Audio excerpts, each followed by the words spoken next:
I am continuing my reading. What I'm doing in this series is to read through the entire standard works of the Church of Jesus Christ of Latter-day Saints. This consists of the Bible, the Book of Mormon, the Doctrine and Covenants, and the Pearl of Great Price. I am reading in the chronological order of events, not according to publication or volume, so I will be skipping around a little bit as I move along, especially when I get into the reign of the kings. Right now I am still in Deuteronomy. In my last video I began the chapter 28. This will be the second half of 28. Now remember, chapter 28 is listing the blessings and cursings that are to come upon Israel for obedience or disobedience. Now there's a couple of things before I continue reading I want to mention real quick. The blessings and cursings, these are for a nation that has the gospel, that sets themselves up according to the gospel of God. This isn't cursings for a nation that never knew God. This is Israel is being given a law by God. So if they are obedient to it, they are going to get great blessings. But if they are disobedient to it, they are going to get great cursings. Now, those nations who never had the law of God will not be equally as blessed or as cursed for what they do. And that needs to be understood. Now, if they get evil enough, then they will still be destroyed, just like Sodom and Gomorrah, or like Israel destroying the nations of Canaan. They got evil enough that even though they didn't have the gospel, God needed to clear the area. Needed to get them off the earth to get that level of evil gone. But in general, most nations don't reach the point of being so evil that God needs to just wipe them out. And there have been some. I do think that there have been others throughout history, but this is not what it's talking. This is talking about those nations that have the law of God and then turn against it. Now, I do think that includes the United States. The United States was set up with and it wasn't a perfect understanding of the gospel when it was set up, but it was set up through the philosophies and doctrines of Christian thought.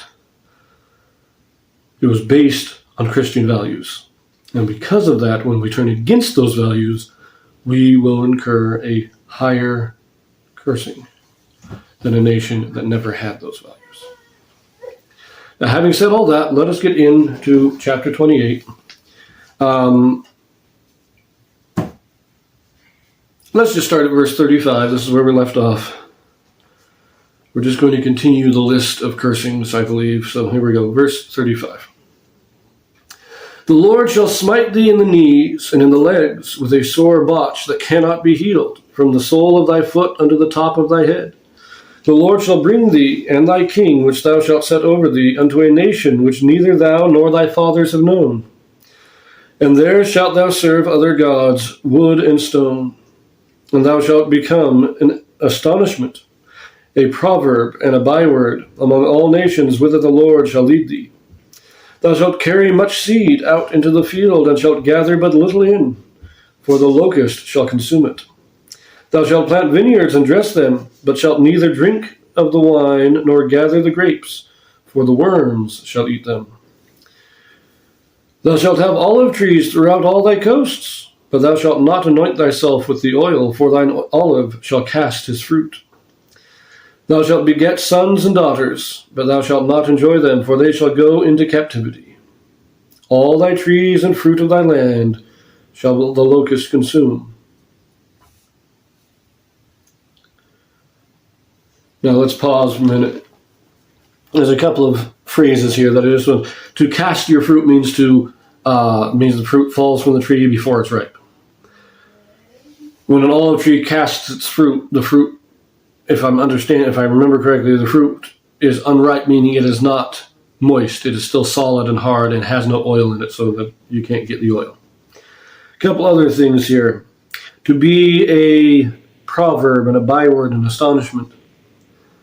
This is, even today, the Jewish people, this isn't to say that they are always hated, but it's people who look at the history of the Jews and are astonished. Now back then it would be the Babylonians or even later on with the Romans, during the whole time here, people looked at the Jews and said, these were once a great people. Now look at them. How have they fallen so far? How did they turn into this? But at the same time, I have to say, this is a cursing, because they're going to say, the people are going to deride you. They're going to say, look, you did something wrong, and that's why you are no longer have your own nation. And that's what's been going on for 2,000 years now.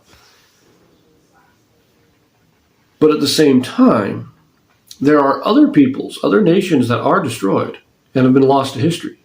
The Jews are the only people from the ancient world that still have an identity today. And so this curse, even though it is a curse, it is also a blessing and a prophecy that the Jewish people will continue as a people. That is also important. Let us continue. The verse 43. The stranger that is within thee shall get up above thee very high, and thou shalt come down very low. He shall lend to thee, and thou shalt not lend to him. He shall be the head, and thou shalt be the tail.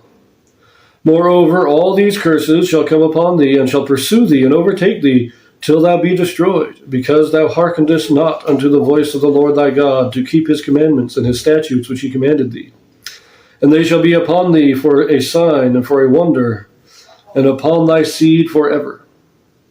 Because thou servest not the Lord thy God with joyfulness and with gladness of heart for the abundance of all things, therefore shalt thou serve thine enemies, which the Lord shall send against thee in hunger, and in thirst, and in nakedness, and in want of all things. And he shall put a yoke of iron upon thy neck, until he have destroyed thee. The Lord shall bring a nation against thee from far, from the end of the earth, as swift as the eagle flieth, a nation whose tongue thou shalt not understand. A nation of fierce countenance, which shall not regard the person of the old, nor shew favor to the young. And he shall eat the fruit of thy cattle and the fruit of thy land, until thou be destroyed, which also shall not leave thee either corn, wine, or oil, or the increase of thine kine, or flocks of thy sheep, until he have destroyed thee. And he shall besiege thee in all thy gates, until thy high and fenced walls come down, wherein thou trustest thou throughout all thy land. And he shall besiege thee in all thy gates throughout all thy land, which the Lord thy God hath given thee. Now, some may think this is talking about Babylon, but I'm not sure it is. I think it's more likely talking about Persia, because it's talking about from the ends of the earth, and as swift as an eagle flieth, and speaking a language or a tongue thou shalt not understand. The Babylonian language would have been similar. It would have been another another Middle Eastern language, or the Semitic language. But the Persians, they speak a different language. Even today, Iraq speaks Arabic, which is what most of the Middle East speaks, but Iran speaks Farsi. Very different language. This could also be a prophecy of Rome, who speaks a language that is nothing like Hebrew. It's not even a Semitic language. So I don't think it's talking about Babylon. It might be talking about all of them, quite honestly. It's just a prophecy of them being in captivity, which they were, they had Babylon, Persia, Greece, and Rome. So could be all of them, but I think it is more specifically talking about Persia and Rome. Greeks also, I just don't think Babylon really, or Assyria. Assyria is the one that takes the northern kingdom captive. But those nations all speak similar languages. So I think this is talking about the other ones. Anyways, I've rambled enough there. Let us finish the chapter. Verse 53. And thou shalt eat the fruit of thine own body, the flesh of thy sons and thy daughters, which the Lord thy God hath given thee in the siege, and in the straitness wherewith thine enemies shall distress thee, so that the man that is tender among you and very delicate, his eye shall be evil toward his brother, and toward the wife of his bosom, and toward the remnant of his children which he shall leave, so that he will not give to any of them of the flesh of his children whom he shall eat, because he hath nothing left in the siege, and in the straitness wherewith thine enemies shall distress thee in all thy gates. Okay, I have to pause, go back. I did say I thought I was talking more about the more distant nations, but it has to also be referencing to Assyria, because it was in the siege of Assyria against Damascus that we get the fulfillment of this prophecy of cannibalism, because that's what this is talking about. And we'll read about that in, I believe, 2 Kings, that this does actually happen. This is fulfilled in the history recorded in the Bible. So it has to be including all of these nations that come and conquer Israel. Anyways.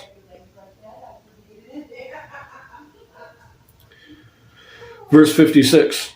The tender and delicate woman among you, which would not adventure to set the sole of her foot upon the ground for delicateness and tenderness, her eye shall be evil toward the husband of her bosom, and toward her son, and toward her daughter, and toward her young one that cometh out from between her feet, and toward her children which she shall bear, for she shall eat them, for want of all things secretly in the siege and straitness wherewith thine enemy shall distress thee in the gate. If thou wilt not observe to do all the words of this law that are written in this book, that thou mayest fear this glorious and fearful name, the Lord thy God, then the Lord will make thine plagues wonderful, and the plagues of thy seed, even great plagues, and of long continuance, and sore sickness, and of long continuance. Moreover, he will bring upon thee all the diseases of Egypt which thou wast afraid of, and they shall cleave unto thee. Also every sickness and every plague which is not written in the book of this law, them will the Lord bring upon thee until thou be destroyed. And ye shall be left few in number, whereas ye were as the stars of heaven for multitude, because thou wouldest not obey the voice of the Lord thy God. And it shall come to pass, that as the Lord rejoiced over you to do you good and to multiply you, so the Lord will rejoice over you to destroy you and to bring you to naught.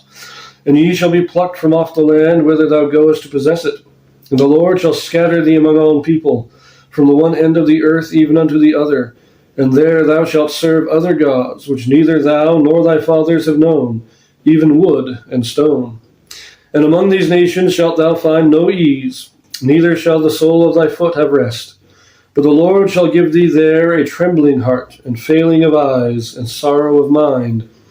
And thy life shall hang in doubt before thee, and thou shalt fear day and night, and shalt have none assurance of thy life. In the morning thou shalt say, Would God it were even, and at even thou shalt say, Would God it were morning. For the fear of thine heart wherewith thou shalt fear, and for the sight of thine eyes which thou shalt see. And the Lord shall bring thee into Egypt again with ships, by the way whereof I spake unto thee. Thou shalt see it no more again. And there ye shall be sold unto your enemies for bondmen and bondwomen, and no man shall buy thee.